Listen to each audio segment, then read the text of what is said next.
Here's my take. Last week's ceasefire in Gaza was an undisputed success for President Trump and his style of foreign policy. He and his team engaged in intense personal diplomacy, persuading Israel to hold its fire and coaxing the Qataris, Egyptians, and Turks to lean on Hamas. For a president who relishes deals and drama, the grand signing ceremony in Egypt was a natural stage. But as the Middle East quieted, another much more important theater grew more discordant, that involving U.S.-China relations. In this arena, Trump has lurched from threat to retreat to confusion. First, he threatened new 100% tariffs and warned that he would cancel a planned meeting with Xi Jinping. Then, as Beijing refused to blink, Trump quickly softened, posting a conciliatory message on social media about wanting to help China, not hurt it. Aides reversed course, saying the Trump-Xi summit would take place after all. The pattern, loud threats, quick backdowns, and ensuing uncertainty has become familiar. The problem is that Trump's diplomatic playbook, effective in the Middle East, fits poorly in the longer, larger struggle with China. Trump's approach works where America has overwhelming leverage, and the politics are personal. In the Middle East, Washington holds the purse strings, the weapon systems, the security umbrella, cutting-edge technology, and the UN veto.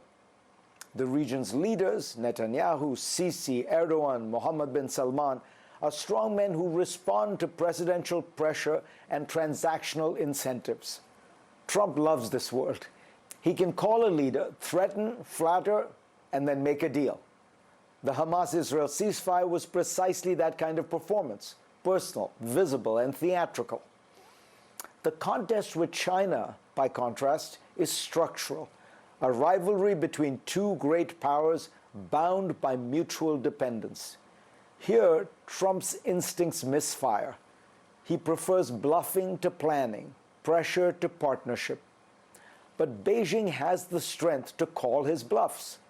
When he first imposed sweeping tariffs, China retaliated immediately with sweeping counter-tariffs of its own and with restrictions on rare earth exports that are essential for American defense electronics and car makers. Washington has real leverage over China. China depends on the U.S. and its allies for advanced chip design, aerospace technology, and access to Western markets. But America depends on China for about 70% of its rare earth imports, more than 70% of lithium-ion battery imports, many low-end semiconductors, and pharmaceuticals. China's size and scale give it some commanding leads, particularly in manufacturing, which it dominates. But as Rush Doshi and Kurt Campbell explained in Foreign Affairs, while the U.S. alone cannot make every critical technology, the U.S. plus its allies can. The combined economies of America, the European Union, Japan, and India represent over 50% of global GDP and more than 50% of world R&D spending. The best China strategy then involves coalition management, coordinated investment, technology partnerships, and shared deterrence. That requires patience, consistency, and trust. Trump's record here is dim.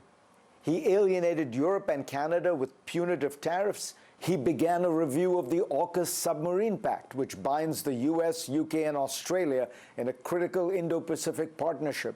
He has repeatedly questioned NATO's value, and he has upended nearly 3 decades of patient diplomacy with India, the only country with the scale to balance China economically, technologically, and militarily over time.